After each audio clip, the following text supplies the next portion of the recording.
Namaste student. Today we are going to learn topic 7 variation. But in this topics today we will discuss about the point inverse variation. तर विद्यार्थी मित्रांनो आज आपण चलन म्हणजे variation या पाठामधील इन्व्हर्स व्हेरिएशन हा पॉइंट आज बघणार आहोत. इन्व्हर्स व्हेरिएशन म्हणजेच व्यस्त चलन. गेल्या तासिकेला आपण डायरेक्ट व्हेरिएशन म्हणजे समचलन पाहिलेले आहे. ओके, यामध्ये आपण इन्व्हर्स व्हेरिएशन म्हणजे काय ते पाहणार आहोत. ज्या पद्धतीने वस्तूंची संख्या वाढवल्यानंतर त्यांची किंमत ही कमी होत असेल तर तिथे इन्व्हर्स व्हेरिएशन असतं. बरोबर आहे. इन्व्हर्स व्हेरिएशन कधी असतं म्हणजे एखाद्या वस्तूची किंमत वाढवली, संख्या वाढवली की किंमत कमी होते, किंवा किंमत जास्त असेल तर संख्या कमी. या पद्धतीमध्ये कमी आणि जास्त असा जो स्लोप असतो त्यावेळेस काय होतं, इन्व्हर्स व्हेरिएशन असते. आणि डायरेक्ट व्हेरिएशन म्हणजे समचलन कधी असते, जेव्हा एखाद्या वस्तूची संख्या वाढवली की किंमत पण वाढते आणि संख्या कमी केली तर किंमत कमी होते. ओके, म्हणजे इथे इन्व्हर्स व्हेरिएशन आणि डायरेक्ट व्हेरिएशन यामधला फरक कळलेला असेल तुम्हाला. तर आज आपण इन्व्हर्स व्हेरिएशन घेणार आहोत. Look at this carefully and listen carefully. The statement x is inversely proportional to y. Look at this. The statement is x is inversely proportional to y can be expressed as म्हणजेच की दिलेलं विधान x आणि y हे दिलेलं विधान व्यस्त प्रमाणात आहे.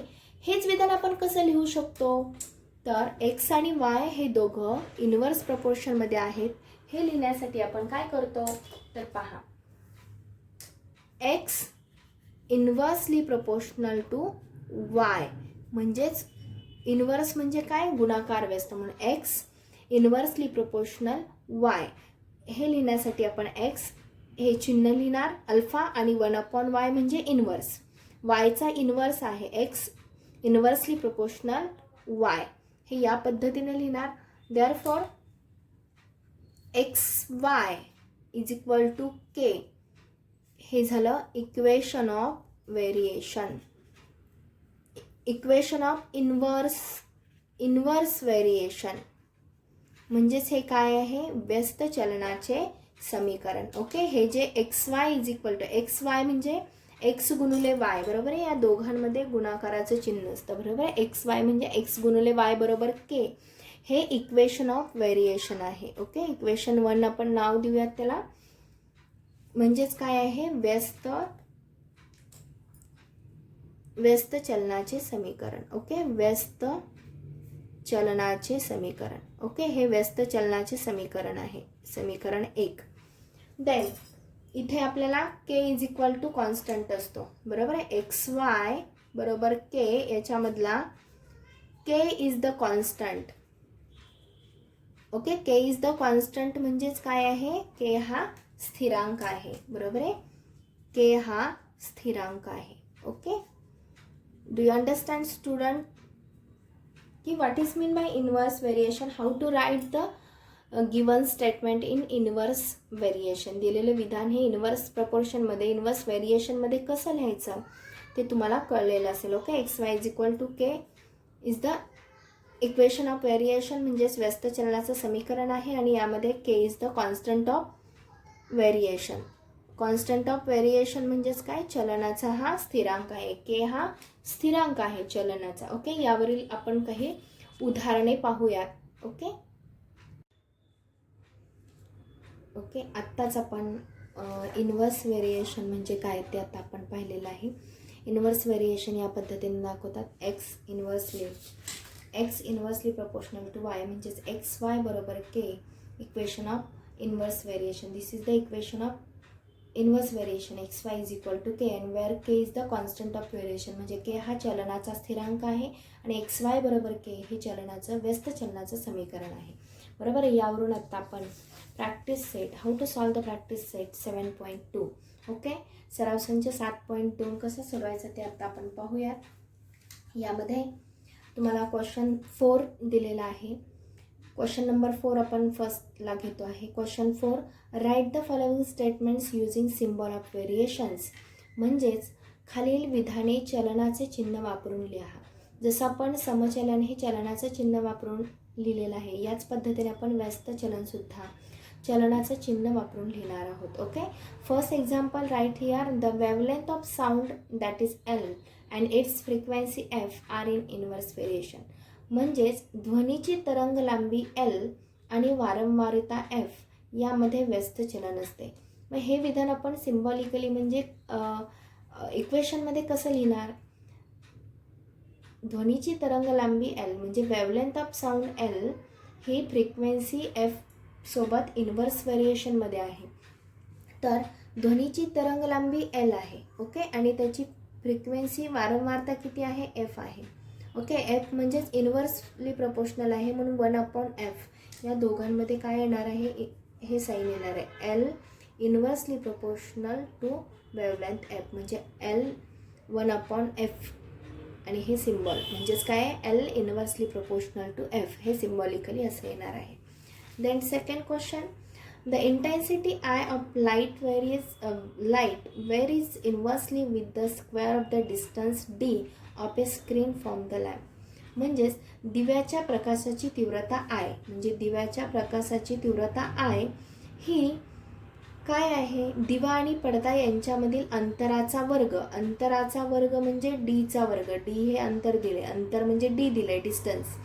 डीचा वर्ग काय आहे? दिव्याच्या प्रकाशाची तीव्रता आय आणि अंतराचा वर्ग या दोघांमध्ये इनवर्सली प्रोपोर्शनल आहे म्हणून हा सिम्बॉल आणि इनवर्सली प्रोपोर्शनल म्हणजे अंशाला 1. ओके. म्हणजे I inversely proportional D square. I inversely proportional D square म्हणजेच काय आहे? दिव्याच्या प्रकाशाची तीव्रता आय ही दिवा आणि पडदा यांच्यामधील अंतर म्हणजे डी त्याचा वर्ग, अंतराचा वर्ग. आय आणि अंतराचा वर्ग या दोघांमध्ये व्यस्त चलन असते हे या पद्धतीने दाखवतात. Okay. Do you understand student? Okay. Then next question आपण पाहूया. Question number 5, next question, x inversely proportional root y and when x is equal to 40 then y is equal to 16. If x is equal to 10 find y. म्हणजेच जर x inversely proportional y असेल आणि x बरोबर 40 आहे आणि y बरोबर 16 असेल तर तुम्हाला x बरोबर 10 असताना y बरोबर किती असा प्रश्न विचारलेला आहे. प्रथम तुम्हाला x इनवर्सली प्रोपोर्शनल y दिलेला आहे. x inversely proportional to root y म्हणजेच आपण हे समीकरण असं लिहू शकतो x गुणुले रूट y बरोबर k. हे काय आहे?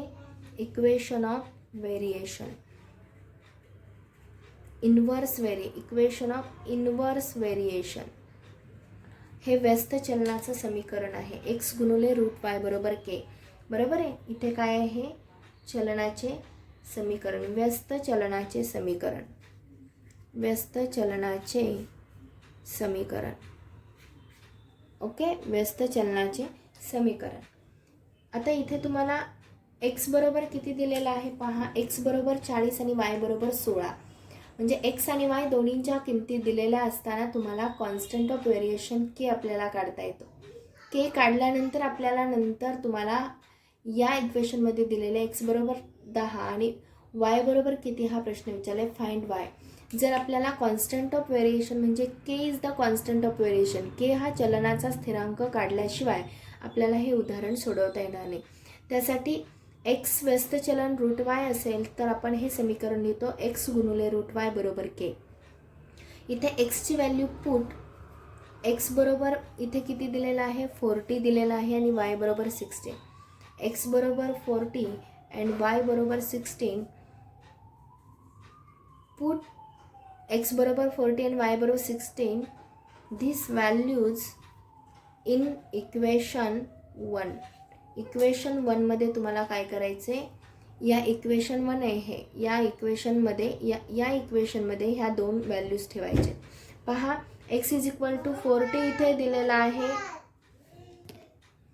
Okay. Then x is equal to 40 आणि y is equal to 40 into root. Okay. इथे तुम्हाला x into 40 into root Y म्हणजे रूट आपण चिन्ह काढले, वायची व्हॅल्यू इथे 16 दिले, so here right down 16 okay is equal to K. या व्हॅल्यू आपण इथे पुट करणार आहोत बघ. ओके 40 इंटू रूट 6 म्हणजे 16चं वर्गमूळ काय, तर 16 ही कोणत्या संख्येचा वर्ग आहे, तुम्हाला माहिती आहे 4चा वर्ग 16 म्हणजे 16चं वर्गमूळ काय येतं, 4 येते बरोबर, इज इक्वल टू के. म्हणजेच 40 गुणिले 4 बरोबर 160 बरोबर के. म्हणजे के is the constant of variation. तर के ची व्हॅल्यू आपली आलेली आहे 160. म्हणजे के इज द काय आहे, K is the constant of variation. Constant of variation. Okay constant of variation म्हणजे हा के हा चलनाचा स्थिरांक आहे. के हा चलनाचा स्थिरांक आहे. त्या चलनाचा स्थिरांक आपण त्याची व्हॅल्यू आपण आत्ता काढलेली आहे. ओके चलनाचा स्थिरांक. तर के ची व्हॅल्यू 160 आली आहे. ओके 160 आलेली आहे. ती आपण काय करणार आहोत, इथे आपल्याला यूज करायची आहे. आता तुम्हाला यावरून के ची व्हॅल्यू मिळाली, एक्स बरोबर 40 आणि वाय बरोबर 16 असताना के ची व्हॅल्यू 160 येते. म्हणजे कॉन्स्टंट ऑफ व्हेरिएशन आपण काढलेलं आहे. त्यावरून आपल्याला हे एक्झाम्पल सोडवायचे. If X is equal to 10 and then find Y is equal to question mark. Find Y म्हणजेच काय, वाय बरोबर किती. जेव्हा एक्स बरोबर 10 असते तेव्हा वाय बरोबर किती. त्यासाठी तुम्हाला काय करावं लागेल, हे चलनाचं समीकरण काय आहे हे लिहावं लागेल. एक्स गुणुले रूट वाय, एक्स गुणुले हे समीकरण तुम्हाला लिहायचं आहे. एक्स गुणुले रूट वाय बरोबर के. हे काय आहे, इक्वेशन 1 आहे. ओके चलनाचं समीकरण आहे. यामध्ये put X is equal to 10. Look at this, X is equal to 10 and Y is equal to question mark. म्हणजेच काय, वाय फाइंड वाय म्हणजे वाय शोधायचे आणि एक्स बरोबर 10 दिले. पुट आता तुम्हाला के ची व्हॅल्यू माहिती आहे, इथे put K is equal to 160 आलेली आहे. एक्सची व्हॅल्यू इथे तुम्हाला दिलेली आहे, एक्स इज इक्वल टू 10 आणि वाय इज इक्वल टू आपल्याला माहिती नाही आहे, म्हणून वाय इज इक्वल टू आपल्याला शोधायचं आहे वाय बरोबर किती. ओके म्हणून Y is equal to question mark. Okay आता इथे तुम्हाला put X is equal to put X is equal to 10 and K is equal to 160. This value in equation 1. Equation 1 मध्ये म्हणजे समीकरण 1 मध्ये वरील किमती ठेवून म्हणजे काय करणार आहोत आपण,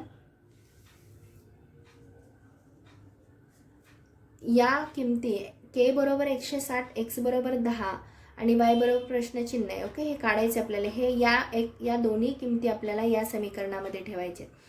पहा बरं, x is equal to 10, so here right down 10 into root वायची व्हॅल्यू आपल्याला माहिती नाही आहे, कारण वायची व्हॅल्यू आपल्याला काढायची. Root Y as it is write down तसंच लिहा, इज इक्वल टू के म्हणजेच आपण 160 व्हॅल्यू काढलेली आहे बरोबर आहे. म्हणजेच आपल्याला रूट वाय बरोबर 160 हे गुणाकारामध्ये भागाकारामध्ये जाईल. ओके म्हणजेच शून्याला शून्य गेले म्हणजे रूट वाय बरोबर 16 आलं. म्हणजेच काय येईल, रूट वाय म्हणजे 16 हे कोणत्या संख्येचं रूट आहे. आता इथे तुम्हाला दोन्ही बाजूंचं रूट घ्यावं लागेल. 16चं इथे वर्गमूळ चिन्हात वाय आहे, ते बाहेर आल्यानंतर काय होईल, म्हणजे याचं वर्गमूळ फक्त वाय येईल. ओके म्हणजे 16चं वर्गमूळ तुम्हाला काढायचं आहे. 16चं वर्गमूळ म्हणजे आत्ताच आपण काढलं, किती येणार आहे, 4 आहे. म्हणजे 16 ही कोणत्या संख्येचा वर्ग आहे, तर 4चा. म्हणजेच तुमची व्हॅल्यू आली Y is equal to 4. Okay तर वाय इज इक्वल टू 4 ही किंमत आता आपण शोधून काढली. Okay do you understand student how to solve the question 5 in practice set 7.2. okay then last question number 6. X varies inversely as y when x is equal to 15 then y is equal to 10. if x is equal to 20 then y is equal to question mark. Okay म्हणजेच काय, x आणि y या राशींमध्ये व्यस्त चलन आहे. X बरोबर 15 तेव्हा Y बरोबर 10 असते, तर एक्स बरोबर 20 असताना वाय बरोबर किती असा प्रश्न आहे. ओके एक्स आणि वाय या दोन्ही राशींमध्ये व्यस्त चलन आहे. म्हणजेच ते कसं सोडवणार आपण, एक्स आणि Y. Okay look at this carefully student. X आणि वाय या दोघांमध्ये व्यस्त चलन आहे, हे समीकरण आपण असं लिहिलं. ओके म्हणजेच एक्स गुणुले y is equal to k. हे काय आहे, equation 1 equation of variation, one of inverse variation. Inverse variation म्हणजेच काय, व्यस्त चलनाचे समीकरण. हे काय आहे, व्यस्त चलनाचे समीकरण आहे. ओके, हे इक्वेशन 1 काय आहे, समीकरण 1 हे व्यस्त चलनाचं समीकरण आहे. आता इथे तुम्हाला मी सांगितलेलं की पहिल्यांदा एक्स आणि वाय दोन्हींच्या किमती दिलेल्या असतात. एक्स आणि वाय दोन्हींच्या किमती दिलेल्या असताना आपल्याला के ची व्हॅल्यू मिळते, म्हणजे के is the constant of variation. म्हणजेच के हा चलनाचा स्थिरांक आपल्याला काढता येतो कधी, जेव्हा एक्स आणि वाय दोन्हींच्या किमती दिलेल्या असतात तेव्हा. मग इथे एक्स आणि वाय दिलेले आहेत. ओके, एक्स आणि वायच्या किमती तुम्हाला या दोन किमती या समीकरणामध्ये ठेवायच्या आहेत. Okay, so here right down x is equal to 15 and y is equal to 10. Put these values in equation 1. Equation 1 म्हणजे समीकरण 1 मध्ये, वरील समीकरण 1 मध्ये या किमती ठेवायच्या आहेत. समीकरण 1 लिहून घ्या, x गुणिले y बरोबर k. x ची व्हॅल्यू आहे 15. ओके, x ची व्हॅल्यू आहे 15 गुणिले y ची किंमत आहे 10 बरोबर k. म्हणजे 15 गुणिले 10 बरोबर 150 म्हणजे 150. तर k ची व्हॅल्यू आपल्याला मिळालेली आहे 150. ओके, म्हणजे k is the constant of variation. k is the constant of variation. Constant of variation. Okay, k is the constant of variation आपल्याला मिळालेला आहे. म्हणजेच k हा